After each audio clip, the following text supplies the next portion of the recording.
ಸದಾಶಿವಸಮಾರಂಭಾಂ ಶಂಕರಾಚಾರ್ಯಮಧ್ಯಮಾಂ ಅಸ್ಮದಾಚಾರ್ಯಪರ್ಯಂತಾಂ ವಂದೇ ಗುರುಪರಂಪರಾಂ. ವಸುದೇವಸುತಂ ದೇವಂ ಕಂಸಚಾಣೂರಮರ್ಧನಂ ದೇವಕೀ ಪರಮಾನಂದಂ ಕೃಷ್ಣಂ ವಂದೇ ಜಗದ್ಗುರುಂ. ಮೂಕಂ ಕರೋತಿ ವಾಚಾಲಂ ಪಂಗುಂ ಲಂಘಯತೆ ಗಿರಿಂ ಯತ್ಕೃಪಾತಮಹಂ ವಂದೇ ಪರಮಾನಂದಮಾಧವಂ. ಓಂ ಸಹನಾ ಭವತು ಸಹನೌ ಭುನಕ್ತು ಸಹ ವೀರ್ಯಂ ಕರವಾವಹೈ ತೇಜಸ್ವಿನಾವಧೀತಮಸ್ತು ಮಾ ವಿದ್ವಿಷಾವಹೈ. ಓಂ ಶಾಂತಿ ಶಾಂತಿ ಶಾಂತಿ.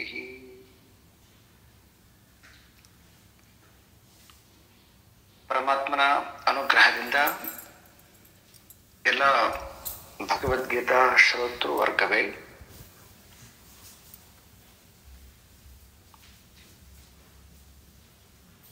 ಈ ಭಗವದ್ಗೀತೆಯನ್ನ ಈಗಾಗಲೇ ನಾನು ತಿಳಿಸಿರುವಂತೆ 3 ಭಾಗಗಳಾಗಿ ಮಾಡಿದ್ದಾರೆ, 3 ಶಕ್ತಿಗಳಾಗಿ. 1ರಿಂದ 6, 7ರಿಂದ 12 ಮತ್ತೆ 13ರಿಂದ 18ರವರೆಗೆ. ಇಲ್ಲಿಂದ ಜೀವನನ್ನ ಮೊದಲನೇ 6 ಷಟ್ಕದಲ್ಲಿ ಜೀವಸ್ವರೂಪನಾಗಿರ್ತಕ್ಕಂಥ ಆತ್ಮಸ್ವರೂಪನಾಗಿರ್ತಕ್ಕಂಥವನು ಜೀವಸ್ವರೂಪನಾಗಿ ಹೇಗೆ ತನ್ನನ್ನು ತಾನು ಶರೀರ ಅಂತ ತಿಳಿದುಕೊಂಡು ಅಜ್ಞಾನದಿಂದ ಶರೀರ ನಾಶ ಆದರೆ ತಾನೇ ನಾಶ ಆಗುತ್ತೀನಿ ಎನ್ನುವಂತಹ ಭಾವದಲ್ಲಿ ಇರುವಂತಹ ಅರ್ಜುನನಿಗೆ ನೀನು ಆತ್ಮ ಎನ್ನುವಂತಹ ಪರಿಚಯವನ್ನ ಅದನ್ನು ಪಡೆದುಕೊಳ್ಬೇಕಾಗಿರ್ತಕ್ಕಂತಹ ಅಭ್ಯಾಸವನ್ನ ಎಲ್ಲ ನೋಡಿದ್ವಿ. ಅದಾದ್ಮೇಲೆ 7ನೇ ಅಧ್ಯಾಯದಿಂದ 12ನೇ ಅಧ್ಯಾಯದವರೆಗೆ ಈ ಎಲ್ಲವೂ ಸಮಸ್ತ ಜಗತ್ತು ಎಲ್ಲವೂ ಕೂಡ ಆ ಪರಮಾತ್ಮನಿಗಿಂತ ಭಿನ್ನವಾಗಿರ್ತಕ್ಕಂಥದ್ದು ಇಲ್ಲ. ಯಾವುದನ್ನ ಪ್ರಕೃತಿ ಅಂತ ಕರಿತೀವಿ, ಆ ಪ್ರಕೃತಿ ಎಲ್ಲವೂ ಪರಮಾತ್ಮನೇ. ಆ ಪರಮಾತ್ಮನ ದರ್ಶನವನ್ನ ಮೊದಲನೇ 6 ಷಟಕದಲ್ಲಿ ಜೀವನಿಗೆ ಆತ್ಮಜ್ಞಾನವನ್ನ ಪಡೆದುಕೊಳ್ಳಲಿಕ್ಕೆ ಬೇಕಾಗಿರ್ತಕ್ಕಂತಹ ಯೋಗ, ಕರ್ಮಯೋಗ, ಭಕ್ತಿ ಎಲ್ಲವನ್ನ ಹೇಳಿದರು. ಈ 7ರಿಂದ 12ರವರೆಗೆ ಆ ವಿಶ್ವಾತ್ಮಕನಾಗಿರ್ತಕ್ಕಂತಹ ಜಗತ್ ಸ್ವರೂಪನಾಗಿರ್ತಕ್ಕಂತಹ ಜಗತ್ತೇ ಧಾರಣ ಮಾಡಿರ್ತಕ್ಕಂತಹ ಆ ಪರಮಾತ್ಮನೇ ಅನ್ನುವುದನ್ನ ತೋರಿಸ್ಲಿಕ್ಕೋಸ್ಕರ ಸಲುವಾಗಿ ವಿರಾಟ್ ರೂಪನಾಗಿ 11ನೇ ಅಧ್ಯಾಯದಲ್ಲಿ ತೋರಿಸಿ 12ನೇ ಅಧ್ಯಾಯದಲ್ಲಿ ಆ ನಿರ್ಗುಣ ಉಪಾಸಕನಾಗಿರ್ತಕ್ಕಂಥವನು ಜಗತ್ತನ್ನ ಹೇಗೆ ಅವನು ತಿಳಿತಾನೆ, ಸಗುಣ ಉಪಾಸಕನಾಗಿರ್ತಕ್ಕಂಥವನು ಸಾಕಾರ ರೂಪನಾಗಿರ್ತಕ್ಕಂತಹ ನನ್ನನ್ನ ಹೇಗೆ ತಿಳಿತಾನೆ ಅನ್ನುವಂತಹದ್ದನ್ನ ಎರಡನ್ನ ಅಲ್ಲಿಗೆ ವಿಷಯವನ್ನ 12th ಚಾಪ್ಟರ್ಲಿ ತಿಳಿಸ್ತಾರೆ.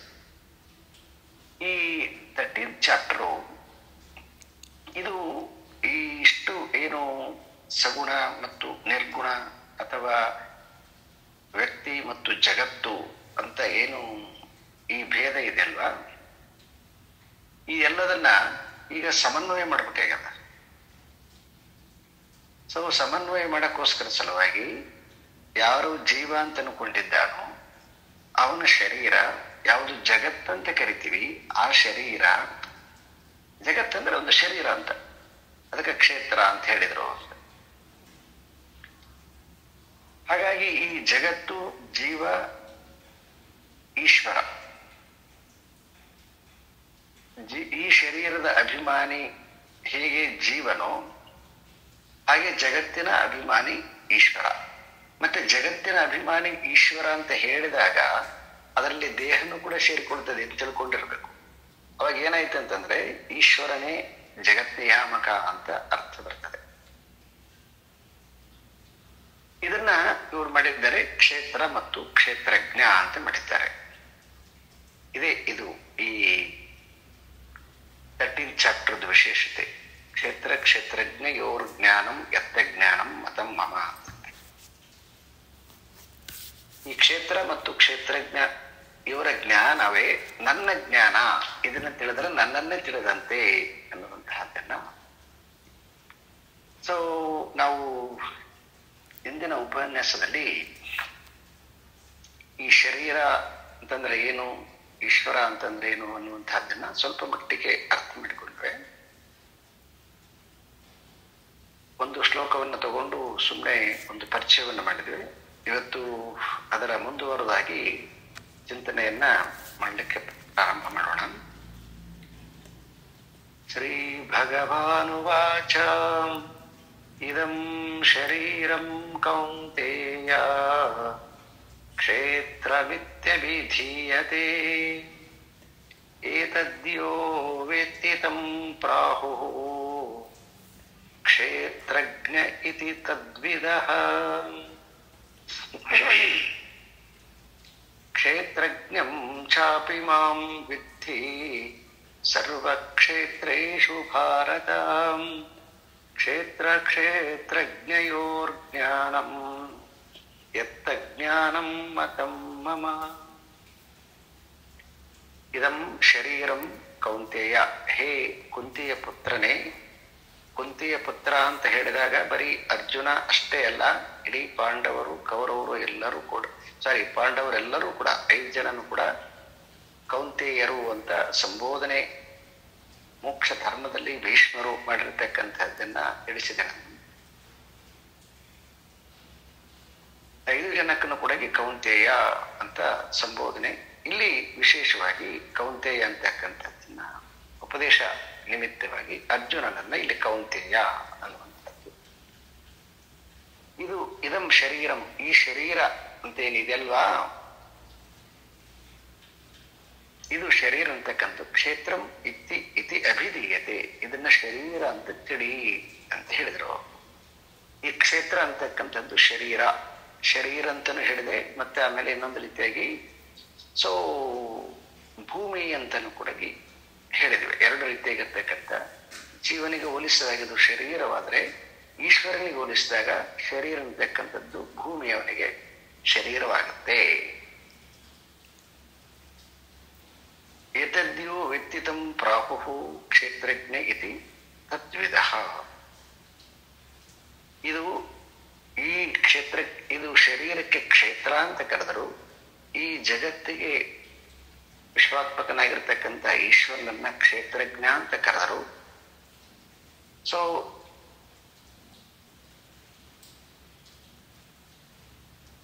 ಇದರದ್ದು ಸ್ವರೂಪ ಅದಲ್ವಾ. ಯತದ್ಯು ವಿದ್ಯುತಂ ಪ್ರಾಹುಃ ಕ್ಷೇತ್ರಜ್ಞ ಇತಿ ತದ್ವಿದಃ. ಈ ತದ್ವಿಧ ಅಂದ್ರೆ ತಿಳಿದಿರ್ತಕ್ಕಂಥವ್ರು ಹೇಳುತ್ತಾರೆ, ಇದನ್ನ ತಿಳ್ಕೊಳ್ಬೇಕದನ್ನ ಅಂತ ಹೇಳ್ತಾ ಇದ್ದಾರೆ. ಕ್ಷೇತ್ರ ಅಂತಂದ್ರೆ ಏನು ಮತ್ತು ಕ್ಷೇತ್ರಜ್ಞ ಅಂತಕ್ಕಂಥದ್ದೇನು ತಿಳ್ಕೊಳ್ಬೇಕು ಅಂತ. ಇದನ್ನ ನಾವು ಹಿಂದಿನ ಉಪನ್ಯಾಸದಲ್ಲಿ ಇದರ ಬಗ್ಗೆ ಒಂದು ಸ್ವಲ್ಪ ಅರ್ಥ ಮಾಡಿಕೊಳ್ಬೇಕು. ಈಗ 2ನೇ ಶ್ಲೋಕದ್ದು, ಕ್ಷೇತ್ರಜ್ಞಂ ಚಾಪಿ ಮಾಂ ವಿದ್ಧಿ ಸರ್ವಕ್ಷೇತ್ರೇಷು ಭಾರತ ಕ್ಷೇತ್ರಜ್ಞಂ ಚ ಅಪಿ ಮಾಂ ವಿದ್ಧಿ. ಈ ಕ್ಷೇತ್ರಜ್ಞ ಅನ್ನುವಂಥದ್ದು ಯಾವುದು ಇದೆಯೋ ಅದು ಹೇಗೆ ಅರ್ಥ ಮಾಡಿಕೊಳ್ಬೇಕು ಅಂತಂದ್ರೆ, ಸರ್ವಕ್ಷೇತ್ರೇಷು ಭಾರತ. ಮೊದಲು ಏನ್ ಮಾಡಿದ್ರು, ಕ್ಷೇತ್ರ ಅಂತಂದ್ಗಳಿಗೆ ಜಗತ್ತು ಅಂತಂದಿಲ್ವಾ, ಈಗ ಮತ್ತೆ ಒಂದು ಸ್ವಲ್ಪ ಅಲ್ಲಿ ಭಿನ್ನ ಮಾಡಿದ್ರು, ಸರ್ವಕ್ಷೇತ್ರೇಷು ಭಾರತ ಅಂತ ಹೇಳಿದ್ರು. ಸರ್ವಕ್ಷೇತ್ರೇಷು ಭಾರತ ಅಂತಂದ್ರೆ ಅನೇಕ ಇರತಕ್ಕಂಥ ಕ್ಷೇತ್ರ ಅಂತ ಅರ್ಥ ಬರ್ತದೆ.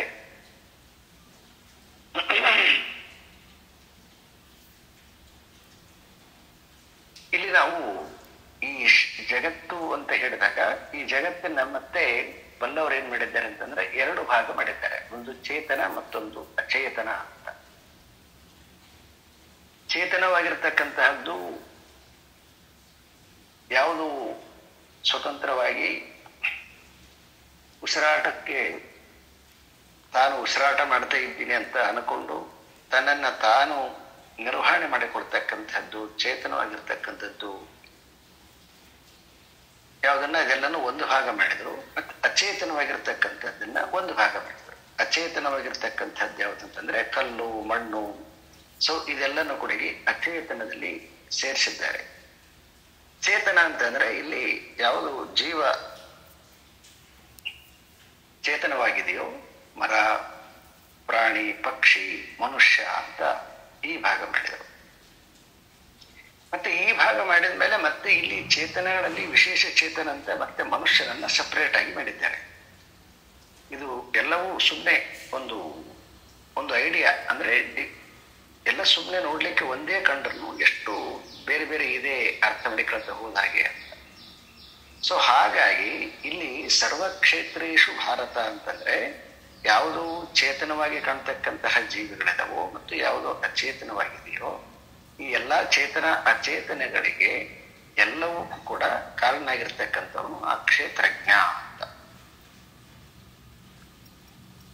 ಹಾಗಾಗಿ ಸರ್ವಕ್ಷೇತ್ರೇಶು ಭಾರತ, ನಮ್ಮಲ್ಲಿ, ನಿಮ್ಮಲ್ಲಿ, ಪ್ರಾಣಿ ಪಕ್ಷಿಗಳಲ್ಲಿ, ಮರಗಿಡಗಳಲ್ಲಿ, ಮತ್ತೆ ಕಲ್ಲು ಮಣ್ಣುಗಳಲ್ಲಿ, ಈ ಎಲ್ಲದರಲ್ಲಿ ಇರ್ತಕ್ಕಂಥವನು ಯಾರು ಅಂತಂದ್ರೆ ಅವನನ್ನ ಕ್ಷೇತ್ರಜ್ಞ.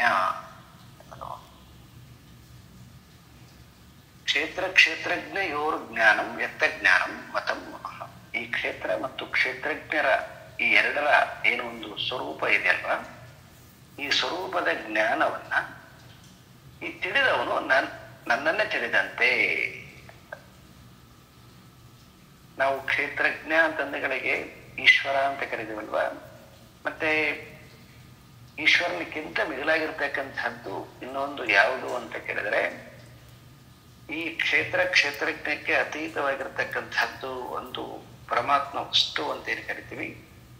ಆ ಪರಮಾತ್ಮ ವಸ್ತುವನ್ನ ಹೇಗೆ ತಿಳಿಬೇಕು ಅಂತಂದ್ರೆ ಈ ಕ್ಷೇತ್ರದ ಸ್ವರೂಪ, ಈ ಕ್ಷೇತ್ರಜ್ಞನ ಸ್ವರೂಪ, ಈ ಎರಡೂ ಜ್ಞಾನವನ್ನ ತಿಳಿದಾಗ ಅವಾಗ ನನ್ನನ್ನು ನೀನು ಪೂರ್ಣವಾಗಿ ತಿಳಿದಂತೆ ಅಂತ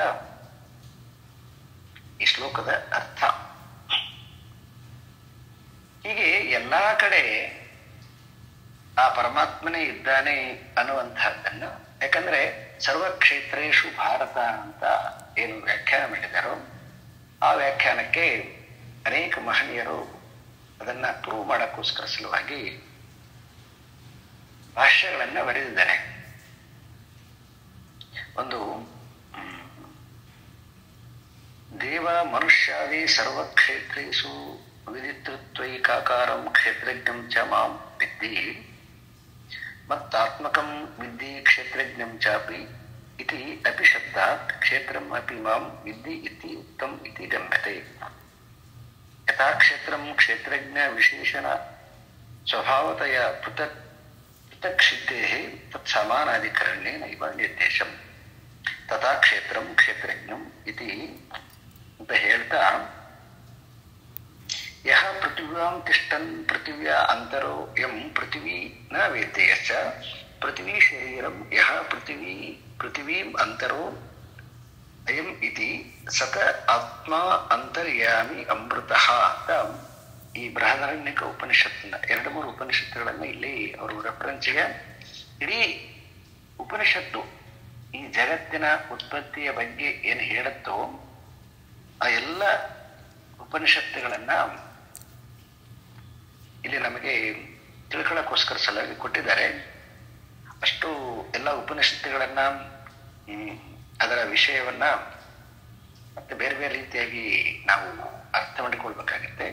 ಅದಕ್ಕೆ ಇದು ಒಂದೇ ಬೃಹದಾರಣ್ಯಕದ್ದು ಒಂದೇ ನಾನು ಮಾತನಾಡ್ಬಿಟ್ಟು ಇದು ಅಷ್ಟು ಸಾಕು ಅರ್ಥ ಆಗುತ್ತೆ ಎನ್ನುವಂತಹ ಕಾರಣದಿಂದ ಇದು ಒಂದನ್ನು ಹೇಳ್ತಾ ಇದ್ದೇನೆ. ಅದು ಬೃಹದಾರಣ್ಯಕ ಉಪನಿಷತ್ತು ಏನ್ ಹೇಳುತ್ತೆ ಅಂದ್ರೆ, ಯಾರು ಪೃಥ್ವಿಯಲ್ಲಿರುವನು, ಪೃಥ್ವಿಯ ಒಳಗಿರುವನು, ಯಾರು ಪೃಥ್ವಿಯಲ್ಲಿರುವನು, ಪೃಥ್ವಿಯ ಒಳಗಿರುವನು, ಯಾರನ್ನು ಪೃಥ್ವಿ ಅರಿಯಲಿಲ್ಲವೋ, ಯಾರಿಗೆ ಪೃಥ್ವಿಯು ಶರೀರವು, ಯಾರು ಪೃಥ್ವಿಯನ್ನು ಒಳಗಿಂದ ನೇಮಿಸುವನು ಅವನೇ ನಿನಗೂ ಅಂತರ್ಯಾಮಿಯಾದ ಆತ್ಮನು ಅಮೃತನು. ಇದು ಪರಮಾತ್ಮನ ಲಕ್ಷಣ. ಯಾವನು ಪೃಥ್ವಿಯಲ್ಲಿ ಅಂದ್ರೆ ಕ್ಷೇತ್ರದಲ್ಲಿ ಇರ್ತಾನೋ ಕ್ಷೇತ್ರದಲ್ಲಿ ಹೆಂಗಿರ್ತಾನೋ ಒಳಗಿರ್ತಾನೆ ಅಂತ. ಈಗ ಕಲ್ಲು ಮಣ್ಣು ಅಂತಕ್ಕಂಥದ್ದನ್ನ ನಾವು ನೋಡಿದಾಗ ಚೇತನಂತೆ ಕಂಡ್ರು ಅಲ್ಲಿ ಚೇತನಾಗಿರ್ತಕ್ಕಂಥ ಪರಮಾತ್ಮ ಹೇಗಿರ್ತಾನೆ ಅಂತಂದ್ರೆ ಶಕ್ತಿ ರೂಪದಲ್ಲಿರ್ತಾನೆ ಒಳಗೆ. ಯಾರನ್ನ ಪೃಥ್ವಿ ಅರಿಯಲಿಲ್ಲವೋ ಜಡವಾಗಿರ್ತಕ್ಕಂಥದ್ದು ಆ ಪರಮಾತ್ಮನನ್ನ ಅರಿಲಿಕ್ಕೆ ಸಾಧ್ಯ ಆಗೋದಿಲ್ಲ. ಮತ್ತೆ ಚೇತನರಾಗಿರ್ತಕ್ಕಂಥ ನಾವು ಕೂಡ ಪರಮಾತ್ಮನನ್ನ ಅರಿತಿಲ್ಲ. ಜ್ಞಾನ ಬಂದಿದೆ ನಮಗೆ, ಆದರೆ ಸರ್ವನಿಯಾಮಕನು, ಸರ್ವಜ್ಞನು, ಸರ್ವಸಂಕಲ್ಪನು, ಸರ್ವಕಾರಣಿಕನು ಅಂತ ಆ ಜ್ಞಾನ ನಮಗಿಲ್ಲ. ನಾವು ಮಾಡ್ತಾ ಇದ್ದೀವಿ ಅಂತಕ್ಕಂಥದ್ದಿದೆ.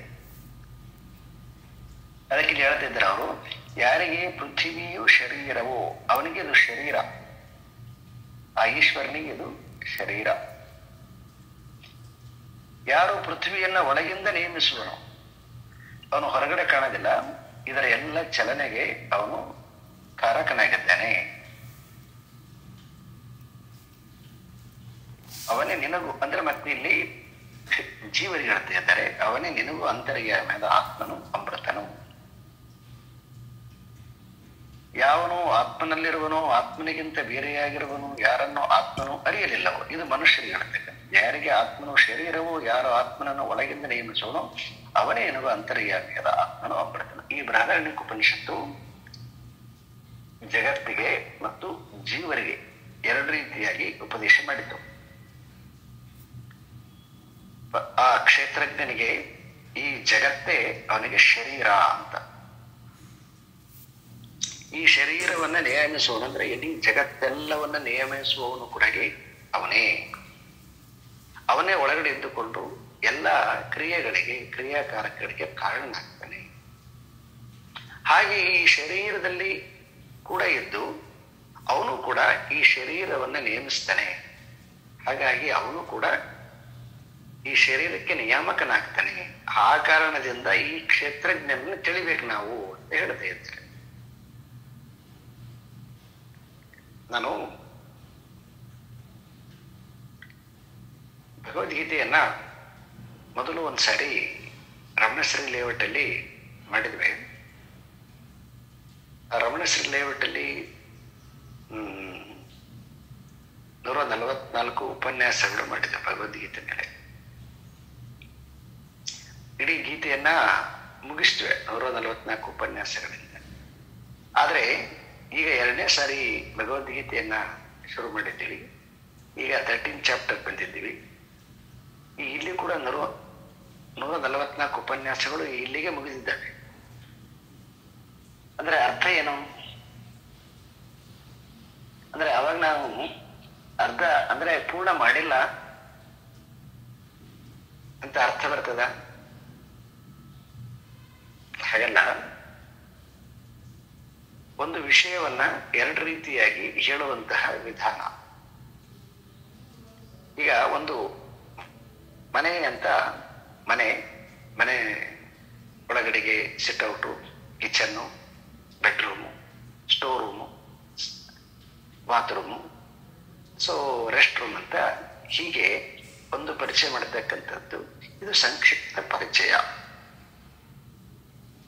ಈಗ ಎರಡನೇ ಸ್ತರದಲ್ಲಿ ಮತ್ತೆ ಆ ಮನೆ ಬಿಟ್ಟು ಬೇರೆ ಮನೆ ಹೇಳ್ತಾ ಇಲ್ಲ, ನಾವು ಅದೇ ಮನೆಯನ್ನೇ ಹೇಳ್ತಾ ಇದ್ದೀವಿ. ಆದ್ರೆ ಇವು ಎಲ್ಲವೂ ಕೂಡ ಈ ಮನೆಗೆ ಬಳಸಲ್ಪಟ್ಟಿರ್ತಕ್ಕಂತಹ ವಸ್ತುಗಳ ಬೆಲೆಗಳು, ಮತ್ತೆ ಅದರ ವೈವಿಧ್ಯತೆ, ಮತ್ತೆ ಇವೆಲ್ಲ ವಸ್ತುಗಳು ಎಲ್ಲಿ ನಿಮಗೆ ಸಿಗುತ್ತವೆ, ಅದರ ಮೂಲ ಕರ್ತೃ ಯಾರು? ಮೊದಲು ಶಾಪಲ್ಲಿ ಸಿಗ್ತವೆ ಅಂತ ಮಾತಾಡ್ತಿದ್ವಿ. ಶಾಪಲ್ಲಿ ಇದಾವೆ ಒಂದು ಬಂದು ಮನೆ ಕಟ್ಟಿಸ್ತಾರೆ. ಅಂದ್ರೆ ಶಾಪಿಂಗ್ ಬರ್ಬೇಕಾದ್ರೆ ಇಲ್ಲಿಂದ ಬಂದು ಹೋಗ್ ಮೂಲ ಕಾರಣ ಏನು ಅಂತ ನಾವು ಅಲ್ಲಿವರೆಗೂ ಕೂಡ ಹೋಗ್ಲಿಲ್ಲ.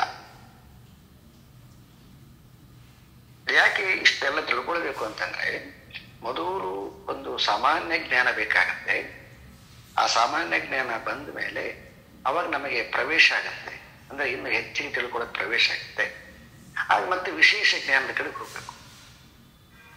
ಈಗ 2ನೇ ಬಾರಿ ಮಾಡುವಾಗ ಈಗ ನಾವು 13ನೇ ಅಧ್ಯಾಯಕ್ಕನೆ ಇವತ್ತು ನಾವು 144ನೇ ಉಪನ್ಯಾಸ ಮಾಡ್ತಾ ಇದ್ದೀವಿ. ಮತ್ತೆ ಆಮೇಲೆ ಇನ್ನು 3ನೇ ಬಾರಿ ಮಾಡುವಾಗ ಅಂತಂದ್ರೆ ಮೇ ಬಿ ಗೊತ್ತಿಲ್ಲ, 3ನೇ ಬಾರಿ ಏನಾರ ಮಾಡಕ್ ಶುರು ಮಾಡಿದ್ವಿ ಅಂತಂದ್ರೆ 2ನೇ ಅಧ್ಯಾಯಕ್ಕೆ ಇಷ್ಟ ಆಗ್ಬೋದೇನೋ. 2ನೇ ಅಧ್ಯಾಯ ಮುಗಿಸೋದ್ರೊಳಗಡೆ 144 ಉಪನ್ಯಾಸ ಆಗ್ಬೋದೇನೋ. ಯಾಕೆ ಹಿಂಗೆ ಹೇಳ್ತಾ ಇದ್ದೀನಿ ಅಂತಂದ್ರೆ, ಈ ಪರಮಾತ್ಮನ ವಿಷಯವನ್ನ ತಿಳಿತಾ ಓದಂಗಿಲ್ಲ ಮತ್ತಷ್ಟು ಆಳನೇ ಇದೆ. ಅದು ಎಷ್ಟು ಆಳ ಇದೆ ಅಂತಂದ್ರೆ, ಒಂದು ಚಿಕ್ಕದು ಕಣ್ಣಿಗೆ ಕಾಣುವಂತಹ ಶರೀರ, ಈ ಶರೀರವನ್ನ ಅನಾಟಮಿ ಅಂತ ಹೇಳಿ ಸೈನ್ಸ್ ಕರೆದು ಇದರೆಲ್ಲ ಪಾರ್ಟ್ಸ್ಗಳನ್ನ ಬಿಡಿಯಾಗಿ ನಮಗೆ ಪರಿಚಯ ಮಾಡಿಸ್ತು. ಪರಿಚಯ ಮಾಡಿಸಿದ್ಮೇಲೆ ಸೊ ಈಗ ಕಂಪ್ಲೀಟ್ ಆಗಿ ಶರೀರ ಅಂತಂದ್ರೆ ಏನು ಅಂತಕ್ಕಂಥದ್ದು ಗೊತ್ತಾಗಿದೆ ಅಂತ ಕೇಳಿದ್ರೆ ಇಲ್ಲ, ಗೊತ್ತಾಗ್ತಾ ಇಲ್ಲ. ಇನ್ನೂ ನ್ಯೂರಲಾಜಿ ಬಗ್ಗೆ ಸೂಕ್ಷ್ಮ ಬಿಡಿತದು. ಮುಖ್ಯ ಪಾಠಗಳನ್ನ ಪರಿಚಯ ಮಾಡಿಸ್ತು. ಆದ್ರೆ ಯಾವಾಗ ನೀವು ನರತಂತುಗಳಿಗೆ ಹೋದ್ರಿ, ಆ ನರತಂತುಗಳ ಪ್ರಾಣ ಸಂಚಾರಗಳ ನರತಂತುಗಳು ಎಷ್ಟು ಸೂಕ್ಷ್ಮವಾಗಿದ್ದಾವೆ ಅಂತಂದ್ರೆ ಅದರದ್ದು ಗ್ರಹಿಸ್ಲಿಕ್ಕೆ ಇನ್ನೂ ಇವತ್ತಿನವರೆಗಾಗಿ ಎಂತಹ ಸೂಕ್ಷ್ಮ ಯಂತ್ರಗಳನ್ನ ತೆಗೆದುಕೊಂಡು ಬಂದರೂ ಕೂಡ ಇನ್ನು ಅದನ್ನ ಸಂಪೂರ್ಣವಾಗಿ ತಿಳಿಯಕ್ಕಾಗ್ತಾ ಇಲ್ಲ. ಇಡೀ ಜಗತ್ತಿನಲ್ಲಿ ಅತ್ಯಂತ ವಿಸ್ಮಯಕಾರಿಯಾಗಿರ್ತಕ್ಕಂಥದ್ದು ಯಾವುದು ಅಂತಂದ್ರೆ ಈ ಜನನಕ್ಕೆ ಸಂಬಂಧಪಟ್ಟಿರ್ತಕ್ಕಂತಹ ಶರೀರ ಕ್ಷೇತ್ರ, ಜನನ ಕ್ಷೇತ್ರಜ್ಞ, ಈ ಎರಡನ್ನ ತಿಳಿದಾಗ ಮಾತ್ರ ಈ ಜೀವನಿಗೆ ಸಾರ್ಥಕ್ಯ. ಮೊದಲು ಶರೀರದ ಬಗ್ಗೆ ತಿಳಿಬೇಕು, ಆಮೇಲೆ ಶರೀರಕ್ಕೆ ಕಾರಣ ಏನು ತಿಳಿಬೇಕಾಗತ್ತೆ. ಇದನ್ನ ನಾವು ಮತ್ತೆ ಯಾವಾಗ ಇದನ್ನ ಮುಗಿಸೋದು ಅಂತಂದ್ರೆ ಇದು ಮುಗಿದಿಲ್ಲ. ಇದು ಯಾಕೆ ಮುಗಿದಿಲ್ಲ ಅಂತಂದ್ರೆ ಅವನು ಅನಂತನಾಗಿದ್ದಾನೆ. ಹಾಗಾಗಿ ಅನಂತನನ್ನ ನಾವು ಅರ್ಥ ಮಾಡಿಕೊಳ್ಳಕ್ ಸಾಧ್ಯ ಇಲ್ಲ ಸಂಪೂರ್ಣವಾಗಿ. ಮತ್ತೆ ಹಾಗಿತ್ತಂದ್ರೆ ಮುಕ್ತ ಬಿಡುಗಡೆ ಅಂತ ಕರೆದಿದ್ದಾರೆ ಅಂತಂದ್ರೆ ಅರ್ಥ ಏನಂತಂದ್ರೆ ಸಂಶಯ ನಿವಾರಣೆ ಆಗ್ಬೇಕು. ಅಲ್ಲಿ ತನಕನೂ ಕೂಡ ನಾವು ಇದರ ಪ್ರಯೋಗ ಅಂತ ಮಾಡಬೇಕು. ಯಾವಾಗ ಸಂಶಯ ನಿವಾರಣೆ ಆಗುತ್ತೆ ಅಂತಂದ್ರೆ ಎಲ್ಲಿಯವರೆಗೆ ನಮ್ಮ ಬುದ್ಧಿ ನಾನು ಅಂತಕ್ಕಂಥ ಭಾವದಿಂದ ಎಲ್ಲಿಗೆ ಹೋಗುತ್ತೋ ಅಲ್ಲಿ ತನಕನೂ ಕೂಡ ಅನೇಕ ಮಗ್ಗಲುಗಳಿಂದ ಎಷ್ಟು ಶಕ್ತಿ ಇದೆಯೋ ಅಷ್ಟು ಶಕ್ತಿಗಳನ್ನ ಹಾಕಿ ಹೇಗಾದ್ರೂ ಅರ್ಥ ಮಾಡಿ, ಎಷ್ಟು ಅರ್ಥ ಮಾಡಿದ್ರೂ ಕೂಡ ಇನ್ನೂ ಅದು ಎಗ್ತಾ ಹೋಗುತ್ತೆ. ಅದು ತನ್ನ ಎಲ್ಲ ಪ್ರಯತ್ನ ಆದ ಮೇಲೆ ಯಾವಾಗ ಅವನು ತನ್ನ ಪ್ರಯತ್ನವನ್ನ ನಿಲ್ಲಿಸ್ತಾನೋ ಆಗ ಅದು ಸಂಪೂರ್ಣವಾಗಿರ್ತಕ್ಕಂಥ ನಿಶ್ಶಬ್ದ ಸ್ಥಿತಿ. ಆ ನಿಶ್ಶಬ್ದ ಸ್ಥಿತಿಯಲ್ಲಿ ಸಂಶಯಗಳೆಲ್ಲ ಕಳೆದೋಗ್ಬಿಡ್ತವೆ.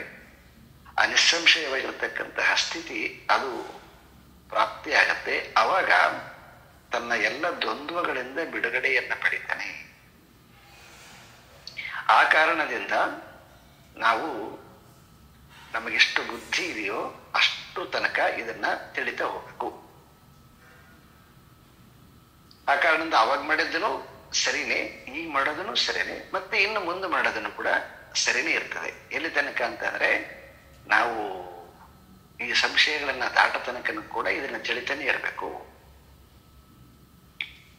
ಸೊ ಆ ಕಾರಣದಿಂದ ಯಾವಾಗ ನಮಗೆ ಸಂಶಯಗಳಿಂದ ಮುಕ್ತರಾಗಬೇಕು, ಯಾವಾಗ ಮುಕ್ತರಾಗ್ತೀವಿ ಅಂತಂದ್ರೆ ಈ ಕ್ಷೇತ್ರ ಅಂತಂದ್ರೆ ಏನು, ಕ್ಷೇತ್ರಜ್ಞ ಅಂತಂದ್ರೆ ಏನು, ಇದನ್ನ ಸಂಪೂರ್ಣವಾಗಿ ತಿಳಿತೀವಿ, ಅವಾಗ ನಾವು ಇದರಿಂದ ಮುಕ್ತರಾಗ್ತೀವಿ ಅಂತ.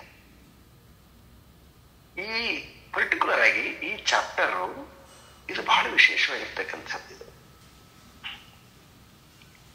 ಯಾಕೆ ವಿಶೇಷವಾಗಿರ್ತಕ್ಕಂತಂದ್ರೆ ಈ ನಮ್ಮಲ್ಲಿ ಎಲ್ಲ ಆಚಾರ್ಯರಿದ್ದಾರೆ. ಶಂಕರ ವೇದಾಂತವನ್ನ ನಾವು ಪಾಠ ಕೇಳ್ತಾ ಇದ್ದೀವಿ, ತಿಳಿತಾ ಇದ್ದೀವಿ. ಮತ್ತೆ ಇದೇ ಗೀತೆಗೆ ರಾಮಾನುಜಾಚಾರ್ಯರು ಕೂಡ ಭಾಷ್ಯ ಬರೆದಿದ್ದಾರೆ. ಈಗ ನಾವು ಓದಿರ್ತಕ್ಕಂಥದ್ದು ರಾಮಾನುಜಾಚಾರ್ಯರು. ಹಾಗೆ ಇದಕ್ಕೆ ಮಧ್ವಾಚಾರ್ಯರು ಕೂಡ ಭಾಷ್ಯ ಬರೆದಿದ್ದಾರೆ. ಇಷ್ಟೇ ಅಲ್ಲ ನೋಡಿ, ಇದನ್ನ ಯಾಕೆ ನಿಮಗೆ ಅಂದ್ರೆ ಒಂದು ಸಂಕ್ಷಿಪ್ತ, ನಾನು ಹೇಳದೆ ಮಧ್ವ ಫಿಲಾಸಫಿ ಅಲ್ಲ, ನಾನು ಹೇಳದೆ ರಾಮಾನುಜ ಫಿಲಾಸಫಿ ಅಲ್ಲ, ಆದರೆ ಒಂದಿಷ್ಟು ಗ್ರಹಿಸಿ ಪರಿಚಯ ಮಾಡೋಕ್ಕೋಸ್ಕರ ಸಲುವಾಗಿ ಈಗ ಇಲ್ಲಿ ಯಾಕೆ ಇದನ್ನ ಇಂಟ್ರೊಡ್ಯೂಸ್ ಮಾಡ್ತಾ ಇದ್ದೀನಿ ಅಂತಂದ್ರೆ, ನಾವು ಒಂದಿಷ್ಟು ಇನ್ನು ತಿಳಿತಾ ಹೋಗ್ಬೇಕು. ತಿಳಿದಿರ್ತಕ್ಕಂಥದ್ದೇ ನಿಲ್ಲಬಾರದು. ಎಲ್ಲಿಯವರೆಗೆ ನಾವು ಇಷ್ಟೇ ಅಂತ ತಿಳ್ಕೊಂಡು ಮೊಟುಂಕೊಳಿಸ್ಬಿಟ್ಟು ಅಂತಂದ್ರೆ ನಮ್ಮದು ಬುದ್ಧಿ ಓಡೋದಿಲ್ಲ. ಈಗ ನಾವು ತುಂಬಾ ವರ್ಷಗಳಿಂದ ಈ ಶಂಕರ ವೇದಾಂತವನ್ನ ತಿಳ್ಕೊಳ್ಳೋದ್ರಿಂದ ನಾನು ಜೀವ ಅಲ್ಲ, ನಾನು ಆತ್ಮ ಅಂತ ಒಂದಿಷ್ಟು ನಮಗೆಲ್ಲರಿಗೂ ಒಂದಿಷ್ಟು ನಾಲೆಡ್ಜ್ ಬಂದಿದೆ. ಅದಕ್ಕೆ ಈ ಮಧ್ವಾಚಾರ್ಯರು ಒಂದು ಪ್ರಶ್ನೆ ನಿಂತಿರಂತಾರೆ, ವೆರಿ ಚೆನ್ನಾಗಿದೆ.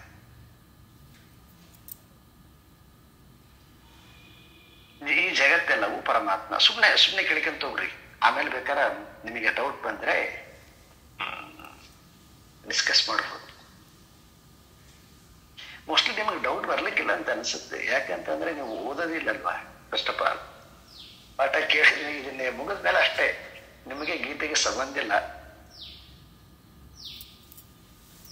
ನೀವು ಓದೋದು ಇಲ್ಲ, ಹಾಗಾಗಿ ನಿಮ್ಗೆ ಪ್ರಶ್ನೆ ಬರೋದನ್ನೇ ಇಲ್ಲ.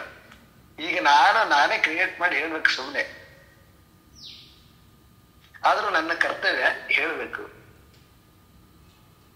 ಯಾಕಿದು ವಿಸ್ತಾರ ಆಯ್ತು ಅಂತ ಕೇಳಕ್ಕೋಸ್ಕರ ಸಲುವಾಗಿ ಹೇಳ್ತಾ ಹೋಗ್ಬೇಕಿಲ್ಲ ಅಷ್ಟೇ.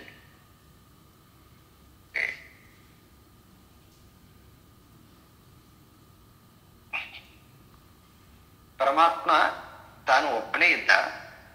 ಸದೈವ ಸೌಮ್ಯ ಇದಂ ಏಕಂ ಅಗ್ರಂ ಆಸೀತ್ ಅಂತ ಐತರೆಯ ಮಂತ್ರ. ಪರಮಾತ್ಮ ತಾನು ಒಬ್ಬನೇ ಇದ್ದ. ತಾನು ಒಬ್ಬನೇ ಇರ್ತಕ್ಕಂಥವನು ಅನೇಕವಾಗ್ಬೇಕು, ಬಹುವಾಗ್ಬೇಕು ಅಂತ ಅವನು ಸಂಕಲ್ಪ ಮಾಡಿದ. ಸಂಕಲ್ಪ ಮಾಡಿ ಅವನು ತಪಸ್ಸು ಮಾಡಿ ಜಗತ್ತಾದ ಅಂತ ಐತರೆಯ ಮಂತ್ರ. ಮೊದಲು ಅವನು ಲೋಕಗಳನ್ನ ಸೃಷ್ಟಿಸಿದ. ಲೋಕಗಳನ್ನ ನಿಯಾಮನ ಮಾಡಕ್ಕೋಸ್ಕರ ಸಲುವಾಗಿ ದೇವತೆಗಳನ್ನ ಸೃಷ್ಟಿಸಿದ. ದೇವತೆಗಳು ಜಗತ್ತಿಗೆ ಬೇಕಾಗಿರತಕ್ಕಂತಹ ಎಲ್ಲ ಕಾರ್ಯವನ್ನ ಮಾಡ್ತಾ ಅವರು ಜಗತ್ತನ್ನೆಲ್ಲ ಸೃಷ್ಟಿಸಿದರು ಅಂತ ಮಂತ್ರ. ದೇವತೆಗಳು ಸೃಷ್ಟಿಸಿರು ಅಂತಂದ್ರೆ ಅರ್ಥ ಏನು? ಪರಮಾತ್ಮನೇ ಜಗತ್ತನ್ನು ಸೃಷ್ಟಿಸಿದ ಅಂತ. ಈ ತತ್ವವನ್ನ ಇದು ಎಲ್ಲರೂ ಉಪಯೋಗಿಸ್ತಾರೆ. ಯಾಕಂದ್ರೆ ಇದು ಎಲ್ಲ ಉಪನಿಷತ್ತಿನಲ್ಲಿರ್ತಕ್ಕಂಥ ಮೂಲ ಮಂತ್ರ. ಇಲ್ಲಿ ಯಾರ್ದು ಗಲಾಟೆ ಇಲ್ಲ. ಹರಿ ಸರ್ವೋತ್ತಮ ಅಂತ ಅವರು ಕೂಡ ಉಪಯೋಗಿಸ್ತಾರೆ, ಪ್ರಶ್ನೆ ಇಲ್ಲ. ಆದ್ರೆ ಗಲಾಟೆ ಎಲ್ಲಿ ಶುರುವಾಗತ್ತೆ ಅಂತಂದ್ರೆ, ಯಾವಾಗ ಇದು ಜಗತ್ತು ಅಂತಾಯ್ತು, ಜೀವ ಅಂತ ನಾವು ವಿಚಾರ ಮಾಡೋರು ಬಂದಿವೆ, ಮತ್ತೆ ಅವ್ರ ಪ್ರಶ್ನೆ ಎಂತದ್ದು ಹೇಳ್ತದೆ ಅಂತಂದ್ರೆ, ಅರೆ ನೀನು ಬ್ರಹ್ಮ ಸ್ವರೂಪನಾಗಿದ್ದಿ, ಬ್ರಹ್ಮನೇ ಜಗತ್ತಾಗಿದ್ದೀಯ ಅಂತ ಆದ್ಮೇಲೆ ನಿನಗೆ ಯಾಕೆ ಅಜ್ಞಾನ ಬಂತು?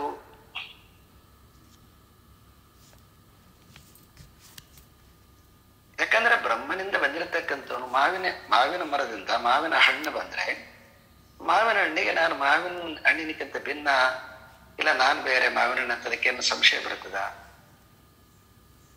ಬರಕ್ ಸಾಧ್ಯ ಇಲ್ಲ. ಹಾಗಾಗಿ ಪರಮಾತ್ಮನಿಂದ ಬಂದಿರತಕ್ಕಂಥವನು ಪರಮಾತ್ಮನೇ ಅಂತ ಹೇಳಿದ್ಮೇಲೆ ನಿನಗೆ ಯಾಕೆ ಸಂಶಯ ಬಂತು? ಒಂದು ವೇಳೆ ಹಾಗೆ ಸಂಶಯ ಬಂತು ಅಂತಂದ್ರೆ ಅವಾಗ ಎಲ್ಲಿ ಆರೋಪ ಮಾಡ್ಬೇಕಾಗತ್ತೆ ಅಂತಂದ್ರೆ, ಪರಮಾತ್ಮನಿಗೆ ಸಂಶಯ ಬಂತಂತ ಆರೋಪ ಮಾಡ್ಬೇಕಾಗತ್ತೆ. ಇದು ರಾಮಾನುಜರ ವಾದ.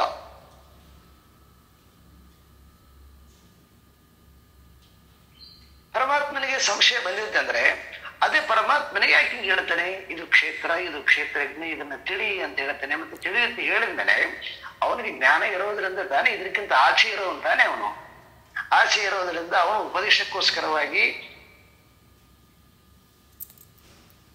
ನಾನು ಯಾವಾಗವಾಗ ಬರ್ತೀನಿ ಅಂತ ತಾನೇ ಸ್ವತಃ ಘೋಷಿಸಿಕೊಂಡಿದ್ದಾನೆ.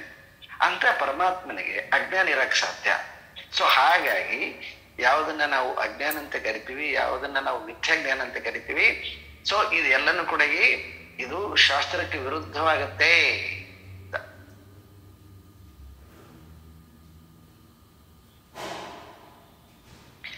ಸೊ ಹಾಗಾಗಿ ಅವ್ರೇನ್ ಮಾಡಿದ್ರು ಅಂತಂದ್ರೆ ಶೇಷಿ ಭಾವ ಅಂತ ಮಾಡಿದ್ರು. ಅವರು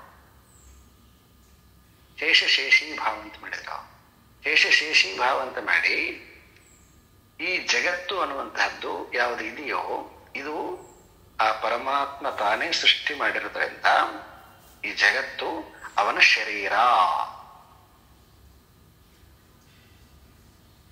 ಶರೀರದಲ್ಲಿ ಚೇತನವಾಗಿರ್ತಕ್ಕಂತಹ ಯಾವುದು ಮನುಷ್ಯರಂತೇನು ಕರಿತೀವಿ, ಈ ಮನುಷ್ಯರು ಏನಂತಂದ್ರೆ ಆ ಶರೀರದ ಒಂದು ಭಾಗ.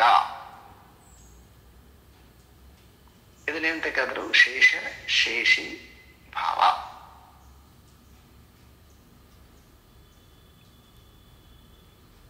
ಈ ಶೇಷಿ ಭಾವವನ್ನೇ ಇನ್ನೊಂದು ಸ್ವಲ್ಪ ನಾವು ಮುಂದಕ್ಕೆ ಹೋಗಿ ಇನ್ನೂ ಸ್ವಲ್ಪ ಭಿನ್ನ ಮಾಡಿದ್ರು. ಏನ್ ಭಿನ್ನ ಮಾಡಿದ್ರು ಅಂತಂದ್ರೆ ಈ ಶೇಷಿ ಭಾವ ಇದ್ದಾಗಲೂ ಕೂಡ ಇದು ರಾಮಾನುಜರಲ್ಲ, ಇನ್ನೊಂದು ರೀತಿಯಾಗಿ ಶೇಷಿ ಭಾವ ಇದ್ದಾಗಲೂ ಕೂಡ ಯಾರು ಪ್ರಾಣಿ ಪಕ್ಷಿಗಳು ಇರ್ತವೋ ಆ ಪ್ರಾಣಿ ಪಕ್ಷಿಗಳು ಇದನ್ನು ತಿಳಿಲಿಕ್ಕೆ ಸಾಧ್ಯ ಇಲ್ಲ. ಹಾಗಾಗಿ ಅವು ನಿತ್ಯ ಅವು ನರಕದಲ್ಲೇ ಇರ್ತವೆ ಅನ್ನುವಂಥದ್ದನ್ನ ಇನ್ನೊಂದು ವಾದದ ಮುಖಾಂತರವಾಗಿ ಇಲ್ಲಿ ಏನ್ ಮಾಡಿದ್ರು ಅಂದ್ರೆ ಸಂಪೂರ್ಣವಾಗಿ ಭಿನ್ನ ಮಾಡಿದರು.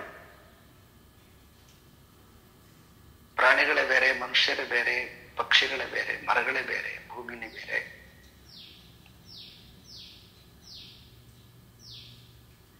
ಹೀಗೆ ಅನೇಕ ಭಿನ್ನತೆಗಳನ್ನ ಪರಿಚಯಿಸಿ ಆ ಭಿನ್ನತೆ ಎಲ್ಲವೂ ಕೂಡ ಯಾವಾಗ ಇದು ಮಧ್ವರ ಫಿಲಾಸಫಿ ಭಿನ್ನ ಭಿನ್ನ ಭಿನ್ನ ಮಾಡಿದರು ಅವರು.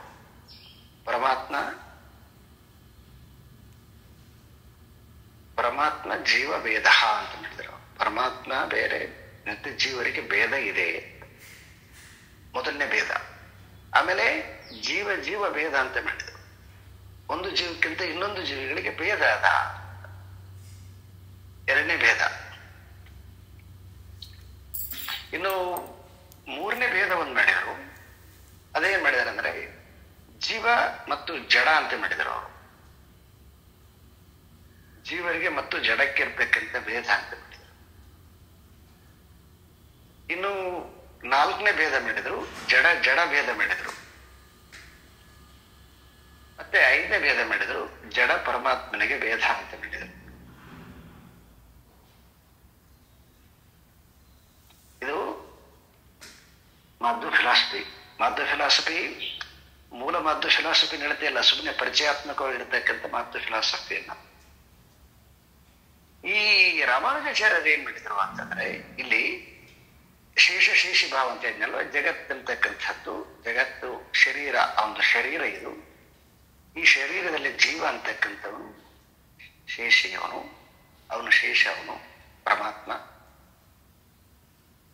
ಹಾಗಾಗಿ ಅವನ ಭಾಗ ಇದು.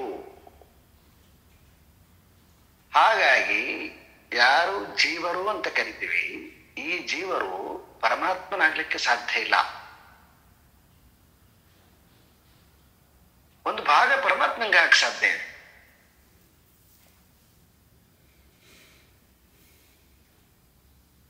ಇಲ್ಲಿ ವಾದ ಎಲ್ಲರಿಗೆ ಬಂದಿರತಕ್ಕಂಥದ್ದು ವಾದ.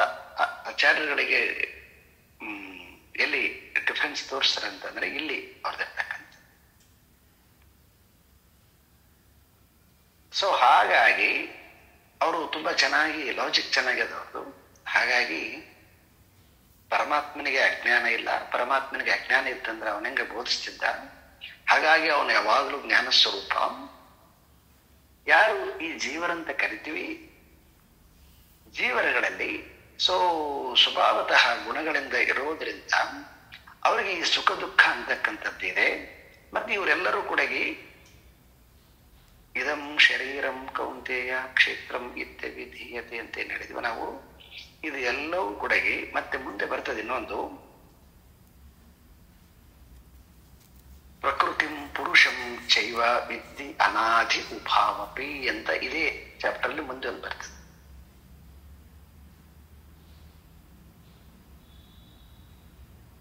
ಅಂದ್ರೆ ಇವೆರಡೂ ಕೂಡ ಅನಾದಿ ಯಾವುದು ಅನಾದಿ? ಜೀವನೂ ಅನಾದಿ, ಪರಮಾತ್ಮನೂ ಅನಾದಿ, ಜಗತ್ತನು ಅನಾದಿ. ಯಾಕಂದ್ರೆ ಇದೆಲ್ಲವೂ ಕೂಡ ಈ ಅನಾದಿಯಾಗಿರ್ತಕ್ಕಂಥ ಪರಮಾತ್ಮನಿಂದ ಬಂದಿರೋದ್ರಿಂದ ಜಗತ್ತು ಕೂಡ ಅನಾದಿ, ಜೀವರು ಕೂಡ ಅನಾದಿಗಳೇ. ಯಾವಾಗ ಹುಟ್ಟಿತಿ ಅಂತಕ್ಕಂಥ ಪ್ರಶ್ನೆನೇ ಇಲ್ಲ ಇಲ್ಲಿ.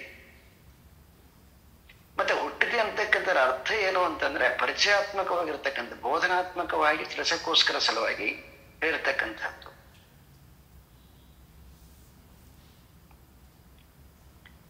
ಹಾಗಾಗಿ ಎಲ್ಲರೂ ಕೂಡ ಇದನ್ನ ನಾವು ನೋಡಿದಾಗ ಕರೆಕ್ಟ್ ಆಗತ್ತೆ. ಏನಂತಂದ್ರೆ ಇಲ್ಲಿ ಯಾವುದು ಕೂಡ ನಾಶ ಅಂತಕ್ಕಂಥದ್ದು ಜೀವರಿಗಿಲ್ಲ, ಶರೀರಕ್ಕೆ ನಾಶ ಅಂತಕ್ಕಂಥದ್ದಿದೆ. ಯಾಕೆ ಅಂತಂದ್ರೆ ಯಾವುದನ್ನ ಜಗತ್ತು ಅಂತ ಕರಿತೀವಿ, ಜಗತ್ತಂತಕ್ಕಂಥದ್ದು ಸದಾ ಅದು ವಿಕಾರ ಹೊಂದತಕ್ಕಂಥದ್ದು. ನಮ್ಮ ಶರೀರನಾಗ್ಲಿ ಹೊರಗಿನ ಜಗತ್ತನಾಗ್ಲಿ ಇದು ವಿಕಾರ ಹೊಂದತಕ್ಕಂಥದ್ರ ಗುಣ. ಆದ್ರೆ ಜೀವ ಮಾತ್ರ ಶಾಶ್ವತ, ಜಗತ್ತು ಕೂಡ ಶಾಶ್ವತ. ಮತ್ತೆ ವಿಕಾರ ಹೊಂದುತ್ತೆ ಅಂದ್ರೆ ಅರ್ಥ ಏನು? ಇರ್ತದೆ, ಯಾವಾಗ್ಲೂ ಇರ್ತದೆ, ಅದೇನು ನಾಶ ಆಗೋದಿಲ್ಲ. ಅದು ವಿಕಾರದ ಸ್ವರೂಪ. ಅದು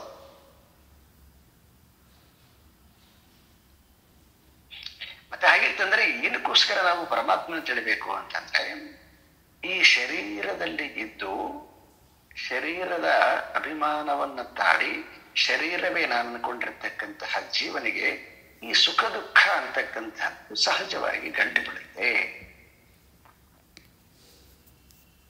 ಆ ಕಾರಣದಿಂದ ಆ ಸುಖ ದುಃಖವನ್ನ ನಿವಾರಣೆ ಮಾಡಿಕೊಳ್ಳೋಕ್ಕೋಸ್ಕರ ಸಲುವಾಗಿ ಈ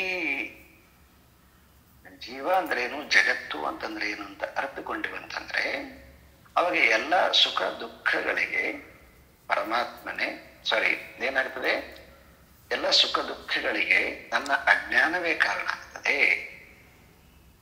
ಈ ಅಜ್ಞಾನ ಯಾಕೆ ಅಜ್ಞಾನ ಕಾರಣ ಆಗತ್ತಂದ್ರೆ ಸುಖ ದುಃಖಗಳಿಗೆ ನಾನ್ ಮಾಡೋದ್ರಿಂದ ಸುಖ, ನಾನ್ ಮಾಡೋದ್ರಿಂದ ದುಃಖ ಅಂತಕ್ಕಂಥದ್ದು ಭಾವ ಇರೋದ್ರಿಂದ ತನ್ನನ್ನು ತಾನು ಸಪ್ರೇಟ್ ಆಗಿ, ತಾನು ಪರಮಾತ್ಮನ ಅಂಶ ಅಂತಕ್ಕಂಥದ್ದನ್ನ ಮರೆತು ತಾನು ಸಪ್ರೇಟ್ ಆಗಿ ಅಜ್ಞಾನದಿಂದ ಇವನಿಗೆ ಇದು ಸಮಸ್ಯೆ ಇದೆ. ಹಾಗಾಗಿ ಈ ಸಮಸ್ಯೆಯನ್ನ ನಿವಾರಣೆ ಮಾಡೋಕ್ಕೋಸ್ಕರ ಸಲುವಾಗಿ ಪರಮಾತ್ಮ ಉಪದೇಶ ಮಾಡ್ತಾನೆ ಅಂತ ರಾಮಾನುಜರ ಫಿಲಾಸಫಿ.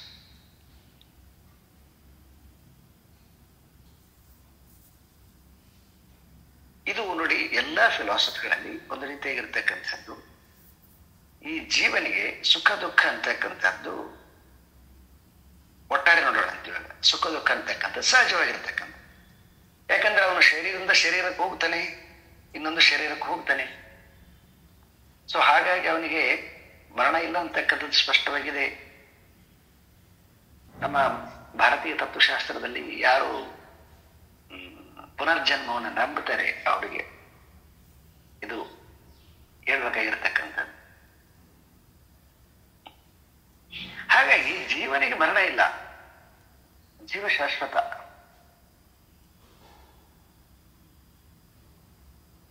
ಮತ್ತೆ ಬಂದಿರತಕ್ಕಂಥದ್ದು ಏನು ಜೀವನಿಗೆ ಅಂತಂದ್ರೆ ಈ ಸುಖ ದುಃಖ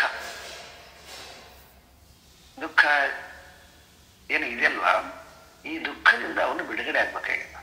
ದುಃಖದಿಂದ ಯಾವಾಗ ಬಿಡುಗಡೆ ಆಗುತ್ತೆ ಅಂತಂದ್ರೆ, ದುಃಖದಿಂದ ಯಾವಾಗ ಬಿಡುಗಡೆ ಆಗುತ್ತೆ ಅಂತಂದ್ರೆ ಆ ಕಾರಣನಾಗಿರ್ತಕ್ಕಂತಹ ಪರಮಾತ್ಮನನ್ನ ಅರಿತುಕೊಂಡಾಗ ಮಾತ್ರ ದುಃಖದಿಂದ ಬಿಡುಗಡೆ ಆಗುತ್ತೆ.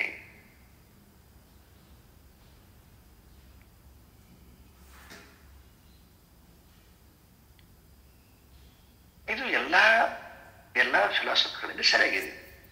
ದುಃಖ ಅಂತಕ್ಕಂಥದ್ದು ಸಾಮಾನ್ಯವಾಗಿದೆ. ದುಃಖ ಯಾಕೆ ಬಂದಿದೆ ಅಂತಂದ್ರೆ ಇದು ತಾನು ಸಪರೇಟ್ ಆಗಿ ತಾನೇ ಕರ್ತ ತಾನೇ ಭೋಕ್ತ ಅನ್ಕೊಂಡಿರೋದ್ರಿಂದ ದುಃಖ ಅಂತಕ್ಕಂಥದ್ದು ಬಂದಿದೆ. ಅದು ಈಶ್ವರ ನಿಯಾಮಕ ಅಂತಕ್ಕಂಥದ್ದು ನಮಗೆ ಅರ್ಥ ಆಗ್ಬೇಕು. ಈಗ ನೋಡಿ, ಒಂದು ಸಂಗತಿಯನ್ನ ನಾವು ಕಾರ್ಯಕಾರಣ ಸಂಗತಿಯನ್ನು ನೆನ್ಪಿಟ್ಕೋಬೇಕು ಯಾವಾಗಲೂ ಕೂಡ. ಕಾರ್ಯಕಾರಣ ಸಂಗತಿ ಇತ್ತಂತಂದ್ರೆ ನಮಗೆ ಏನಾಗುತ್ತೆ ಅಂತಂದ್ರೆ ಇದನ್ನ ಪ್ರಯೋಗ ಮಾಡಕ್ ಹೋಗ್ಬೇಡಿ. ಸುಮ್ಮನೆ ಅಂತರಂಗದಲ್ಲಿ ಯಾವಾಗಲೂ ಕೂಡ ಅಷ್ಟೇನೆ ಜ್ಞಾನವನ್ನ ನಾವು ತಕ್ಷಣಕ್ಕೆ ಹೊರಗಡೆಗೆ ಪ್ರಯೋಗ ಮಾಡಕ್ ಹೋಗ್ಬಾರ್ದು, ಸುಮ್ಮನೆ ತಿಳ್ಕೊಳ್ಳೋಕ್ಕೋಸ್ಕರ.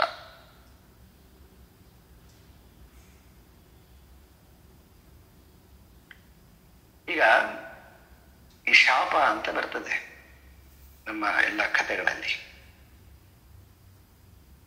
ಈ ಶಾಪ ಬಿಟ್ಬೇಡ, ನೀನು ಸ್ವಲ್ಪ ಕೆಳಗಡೆ ಬರೋಣ. ಈಗ ಯಾವುದೋ ರಸ್ತೆಯಲ್ಲಿ ಹೋಗ್ತಿರ್ತಾರೆ, ರಸ್ತೆಯಲ್ಲಿ ಹೋಗುವಾಗ ಯಾರೋ ಬಂದು ಆಕ್ಸಿಡೆಂಟ್ ಮಾಡ್ತಾರೆ ಅಂತ ಅನ್ಕೊಳ್ಳೋಣ. ಈಗ ಕಾರಣ ಏನು ಅಂತಂದ್ರೆ ಆಕ್ಸಿಡೆಂಟ್ ಅಂತ ಅರ್ಥ ಇದೆ. ಅವನು ನನಗೆ ಆಕ್ಸಿಡೆಂಟ್ ಮಾಡಿದ, ಹಾಗಾಗಿ ನನ್ನ ಕಾಲು ಮುರಿದೋಯ್ತು ಅಂತ ನಾವು ಜನರಲ್ ಆಗಿ ಮಾತಾಡ್ತೀವಿ. ಆದ್ರೆ ಇದನ್ನ ಸುಮ್ಮನೆ ತಿಳ್ಕೊಳ್ಳೋಕ್ಕೋಸ್ಕರ ವ್ಯವಹಾರದಲ್ಲಿ ತುಂಬಾ ಕನ್ಫ್ಯೂಸ್ ಆಗಿಬಿಡ್ತದೆ ನಿಮ್ಗೆ, ಸುಮ್ಮನೆ ಅರ್ಥ ಮಾಡಿಕೊಳ್ಳೋಕ್ಕೋಸ್ಕರ ನಮಗೆ ನೋಡ್ಲಿಕ್ಕೆ ಅವನು ಬಂದು ನಮಗೆ ಆಕ್ಸಿಡೆಂಟ್ ಮಾಡಿದ, ಅದಕ್ಕೆ ನಮ್ಮ ಕಾಲು ಮುರಿದು ಅಂತ ನಾವು ಹೇಳ್ಬೇಕಂತಂದಾಗ ಇಲ್ಲಿ ಕರ್ಮ ಸಿದ್ಧಾಂತ ಏನ್ ಬರ್ತದೆ ಅಂತಂದ್ರೆ ಆಕ್ಸಿಡೆಂಟ್ ಅಂತಕ್ಕಂಥದ್ದು ನಿಮಿತ್ತ ಮಾತ್ರ. ನಿನಗೆ ಅದರದ್ದು ದೋಷ ಇದೆ, ನಿನಗೆ ಸ್ವಲ್ಪ ದಿವಸ ಆ ಕಾಲಿನ ನೋವನ್ನು ಅನುಭವಿಸ್ಬೇಕು ಅಂತಕ್ಕಂಥದ್ದು ದೋಷ ಇದೆ. ಆ ದೋಷ ಇರೋದರಿಂದ ಆ ದೋಷ ಕಳೆದ್ಮೇಲೆ ನೀನು ಮುಕ್ತನಾಗುತ್ತೆ, ಇಲ್ಲ ಅಂತಂದ್ರೆ ನೀನು ಮುಕ್ತನಾಗೋದಿಲ್ಲ. ಹಾಗಾಗಿ ನಿನ್ನ ದೋಷವನ್ನು ನಿವಾರಣೆ ಮಾಡೋಕ್ಕೋಸ್ಕರ ಸಲುವಾಗಿ ನಿಮಿತ್ತ ಮಾತ್ರೇಣ ಆಕ್ಸಿಡೆಂಟ್ ಆಗಿದೆ ಅಂತ. ಇದನ್ನ ಎಷ್ಟು ತುಂಬಾ ಲಾಜಿಕ್ ಆಗಿ ತುಂಬಾ ಚೆನ್ನಾಗಿ ಅರ್ಥ ಮಾಡ್ಕೋಬೇಕಂತಂದ್ರೆ, ಮಹಾಭಾರತದಲ್ಲಿ ಈ ಶಾಪಗಳಂತ ಇದಾವಲ್ಲ ಅವನು ಓದ್ಬೇಕು. ಅವನು ಅನೇಕರಾಗಿರ್ತಕ್ಕಂಥ ಎಲ್ಲ ಶಾಪದಿಂದ ಭೂಮಿಗೆ ಬಂದಿರತಕ್ಕಂಥವ್ರಂತ ಮಹಾಭಾರತ ಉಲ್ಲೇಖ ಆದಿಪರ್ವದಲ್ಲಿ ಎಲ್ಲ ತುಂಬಾ ಚೆನ್ನಾಗಿ ಅದನ್ನ ವಿವರಣೆ ಕೊಟ್ಟಿದ್ದಾರೆ. ಭೀಷ್ಮ ಶಾಪಗ್ರಸ್ತನಾಗಿ ಭೂಮಿಗೆ ಬಂದಿರೋದು, ವಿದುರ ಶಾಪಗ್ರಸ್ತನಾಗಿ ಬಂದಿರೋದು, ಶಕುನಿ ಶಾಪಗ್ರಸ್ತನಾಗಿ ಬಂದಿರೋದು, ದ್ರೋಣ ಶಾಪಗ್ರಸ್ತನಾಗಿ ಬಂದಿರೋದು, ಮತ್ತೆ 5 ಜನ ಪಾಂಡವರು, ದ್ರೌಪದಿ ಎಲ್ಲರೂ ಕೂಡ ಶಾಪಗ್ರಸ್ತರಾಗಿ ಬಂದಿರತಕ್ಕಂಥದ್ದು ಅಂತ. ಮತ್ತೆ ಶಾಪ ಅವರಿಗೆ ಅಲ್ಲಿ ದೋಷ ಇದೆ, ದೋಷ ಇರೋದ ಕಾರಣದಿಂದ ಶಾಪ ಬಂದಿದೆ. ಈಗ ಶಾಪ ಹೆಂಗ ವಿಮೋಚನೆ ಆಗುತ್ತೆ ಅಂತಂದ್ರೆ, ಈ ಭೂಮಿಯ ಮೇಲೆ ಅವರು ಸುಖ ದುಃಖಗಳನ್ನ ಅನುಭವಿಸ್ಬೇಕು, ಅವಾಗ ಅದು ಶಾಪದಿಂದ ವಿಮೋಚನೆ ಆಗುತ್ತೆ. ಇಲ್ಲ ಅಂತಂದ್ರೆ ಶಾಪ ವಿಮೋಚನೆ ಆಗೋದಿಲ್ಲ.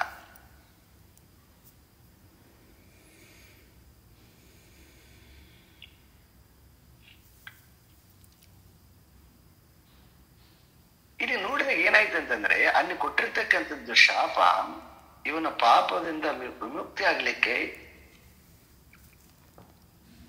ಅದು ಪುಣ್ಯ ಆಯ್ತಲ್ವಾ? ಪಾಪ ಹೆಂಗಾಗತ್ತೆ?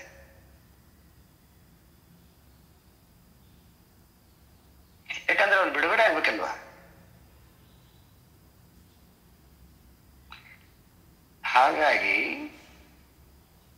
ನಾವು ಈ ಕಾರ್ಯಕಾರಣ ಸಂಬಂಧವನ್ನ ಎಲ್ಲಿಯವರೆಗೆ ಇಷ್ಟು ಹೇಳಿದ್ಮೇಲೆ ಇಷ್ಟೇ ಕ್ಲಾರಿಟಿ ಬರಂಗಿಲ್ಲ. ಇದ್ರ ಮೇಲೆ ಬಹಳ ಕೆಲಸ ಮಾಡ್ಬೇಕು ನೀವು.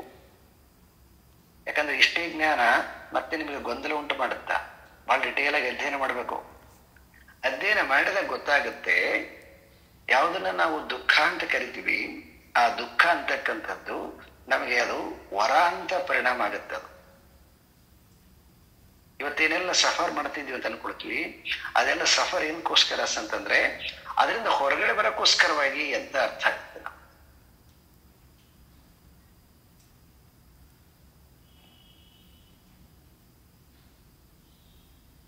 ಹಾಗಾಗಿ ಈ ಇದಕ್ಕೇನು ತೋರ್ತೀವಿ ಅಂತ ಹೇಳಿದ್ರೆ ಅಜ್ಞಾನ.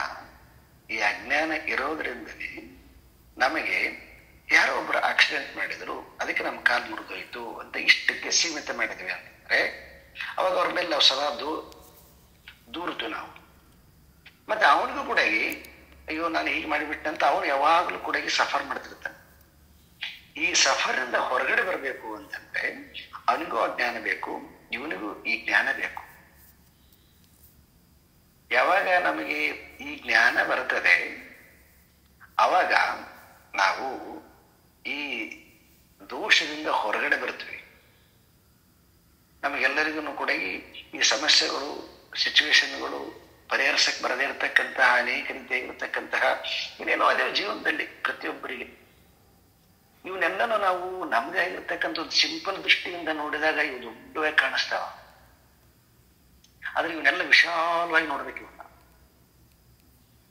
ಯಾವುದೋ ಒಂದನ್ನ ನೀವು ನಿಮ್ಮ ಮಗಂದನೋ, ನಿಮ್ಮ ಮಗಳದನೋ, ನಿಮ್ಮ ತಮ್ಮಂದನೋ, ನಿಮ್ಮ ಕಾಯಿಲೆದನೋ ಯಾವುದೋ ಒಂದನ್ನು ದುಃಖ ಪಡ್ತಿದ್ದೀರಿ ಅಂತಂದ್ರೆ ಅದಕ್ಕೆ ನೀವಷ್ಟೇ ಇರಂಗಲ್ಲ, ಅದರದ್ದು ಕೂಡ ಕಾರಣ ಇರ್ತದೆ. ಒಂದೇ ಕಾರಣ ಇರಂಗಿಲ್ಲ ಅಲ್ಲಿ. ನಾವು ಅವ್ರದೆಲ್ಲ ತೆಗೆದ್ಬಿಟ್ಟು ನಮ್ದಷ್ಟೇ ಅಂತ ಮಾಡ್ಕೊಂಡ್ಬಿಡ್ತೀವಿ.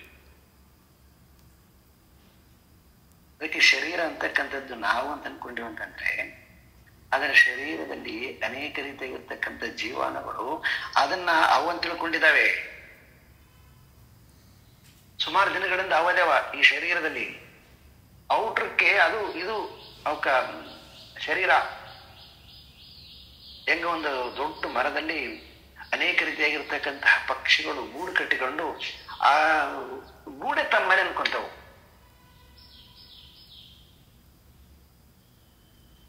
ಹಾಗಿದು ಶರೀರದಲ್ಲಿ ಅನೇಕ ರೀತಿಯಾಗಿರ್ತಕ್ಕಂತಹ ಜೀವಾಣುಗಳು ಇದನ್ನ ನಾವು ಮನೆ ಅನ್ಕೊಂಡಿದ್ದೇವೆ. ನಾವಿದನ್ನ ಮನೆ ಅನ್ಕೊಂಡಿದ್ವಿ. ಯಾರಿದ ಮನೆಗಾರ ಅವಕ್ಕೂ ಅಧಿಕಾರ ಇದೆ, ಯಾಕಂದ್ರೆ ಒದೇವಲ್ಲ ಒಳಗಡೆಗೆ. ಹೀಗೆ ನಾವು ವಿಶಾಲ ದೃಷ್ಟಿಯಿಂದ ಈ ಕ್ಷೇತ್ರಜ್ಞನನ್ನ ಅರ್ಥ ಮಾಡಿಕೊಳ್ಳಾರದೆ ಇದ್ವಿ ಅಂತಂದ್ರೆ ಈ ದ್ವಂದ್ವದಿಂದ ಹೊರಗಡೆ ಬರಕ್ ಕಷ್ಟ ಆಗುತ್ತೆ ನಮಗೆ.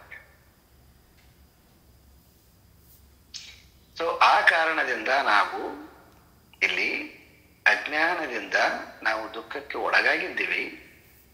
ಈ ಅಜ್ಞಾನ ಅಂತಕ್ಕಂಥದ್ದು ನಮಗೆ ಕಾರ್ಯಕಾರಣ ಸಂಬಂಧ ಗೊತ್ತಿಲ್ಲದೆ ಇರೋದ್ರಿಂದ ಈ ಕಾರ್ಯಕಾರಣ ಸಂಬಂಧ ಗೊತ್ತಾಯಿತು ಅಂತಂದ್ರೆ ಅವಾಗ ನಮಗೆ ಅದರ ಮೇಲೆ ಇರ್ತಕ್ಕಂಥ ಅಭಿಮಾನ ಹೊರಟೋಗುತ್ತೆ.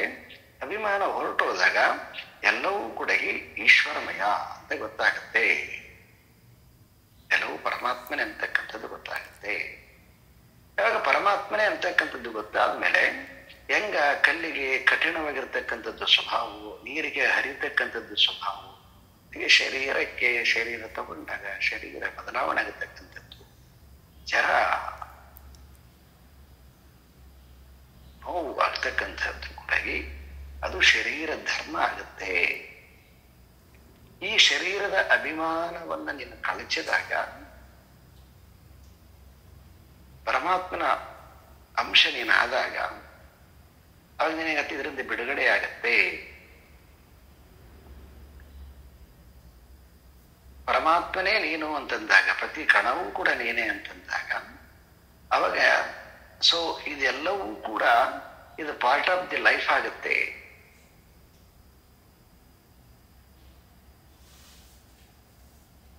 ಆ ಕಾರಣದಿಂದ ಇಲ್ಲಿ ಭಗವಂತ ನಮಗೆ ಈ ಕ್ಷೇತ್ರ ಅಂತಂದ್ರೇನು, ಕ್ಷೇತ್ರಜ್ಞ ಅಂತಂದ್ರೇನು, ಈ ಕ್ಷೇತ್ರಜ್ಞ ಯೋರ್ ಜ್ಞಾನಂ ಏನು ಇಲ್ಲಿ ಏನು ಬಿಡಿಬಿಡಿಯಾಗಿರ್ತಕ್ಕಂಥದ್ದು ಇದೆಯೋ, ಈ ಬಿಡಿಬಿಡಿಯಾಗಿರ್ತಕ್ಕಂಥದ್ರ ಹಿಂದುಗಡೆಗೆ ಇಡಿಯಾಗಿರ್ತಕ್ಕಂಥದ್ದು ಒಂದು ತತ್ವ ಇದೆ. ಆ ತತ್ವವನ್ನ ತಿಳಿದಿ ಅಂತಂದ್ರೆ ಅವಾಗ ಸೊ ಈ ಡಿವಿಷನ್ ಅಂತಕ್ಕಂಥದ್ದು ನಿಮಗೆ ಹೊರಟೋಗುತ್ತೆ. ಇದನ್ನ ನಾನು ಬಹಳ ವಿಸ್ತಾರವಾಗಿ ಇದರ ಬಗ್ಗೆ ಹೇಳ್ತೀನಿ. ಇದು ಸುಮ್ಮನೆ ನಾನು ಹೇಳೋದಿಲ್ಲ, ಇದಕ್ಕೆಲ್ಲನೂ ಕೂಡ ಋಷಿಗಳು ಅನೇಕ ತದ್ವಿದರು ಎಲ್ಲ ಹೇಳಿರ್ತಕ್ಕಂಥದ್ದನ್ನ ನಿನಗೆ ತಿಳಿಸ್ತೀನಿ ಅಂತ ಹೇಳಿ ಗೀತಾಚಾರ್ಯ ನಮಗೆ ಈ ಕ್ಷೇತ್ರ ಮತ್ತು ಕ್ಷೇತ್ರಜ್ಞರ ವಿಭಾಗವನ್ನ ತಿಳಿಸ್ಲಿಕ್ಕೆ ಮುಂದಾಗಿದ್ದಾನೆ. ಓಂ ಪೂರ್ಣಮದಃ ಪೂರ್ಣಮಿದಂ ಪೂರ್ಣಾತ್ ಪೂರ್ಣಮುದಚ್ಯತೆ ಪೂರ್ಣಸ್ಯ ಪೂರ್ಣಮಾದಾಯ ಪೂರ್ಣಮೇವಾವಶಿಷ್ಯತೆ. ಓಂ ಶಾಂತಿ ಶಾಂತಿ ಶಾಂತಿ. ಹರಿ ಓಂ. ಶ್ರೀ ಗುರುಭ್ಯೋ ನಮಃ. ಹರಿ ಓಂ.